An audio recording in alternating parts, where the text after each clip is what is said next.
Watu maarufu, wasanii na watu mashuhuri nchini Tanzania wameendelea kutoa maoni yao na kutaka watu waendelee kuwa wamoja na wakisisitiza amani kwa kiwango kikubwa. Na hapa ni katika ukurasa wa Instagram wa Chief Godlove Mwakibete. Mwakibete ameandika kwamba, ndugu zangu wa Tanzania, huu sio wakati wa kuzungumza kuhusu rafiki wa kweli au ndugu wa kweli.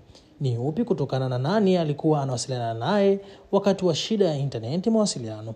Wakati huu ni wakati wa kuliombea taifa letu kwa amani, mshikamano. Hakuna wa kweli anayeweza kusherehekea maumivu ya wengine au kujivunia mgawanyiko wa taifa. Sote ni ndugu wa Tanzania na umoja wetu ndio nguzo ya amani yetu. Hebu tusimame pamoja, tuombee waliotangulia walazwe mahali pema peponi na tusonge mbele kwa matumaini. Huu sio wakati wa kunyoshiana vidole, yule CCM, yule Chadema, yule Mkristo, yule Muislamu, yule Mnyakyusa na yule Mzanzibari. Halitotufanyia tukuwa na amani. Tanzania ina thamani kuliko kitu chochote na tuliombea amani. Mungu ibariki Tanzania. Huyo ni Chief Godlove Mwakibete akiwa anatoa maoni yake na kuandika waraka kwenye ukurasa wake wa Instagram.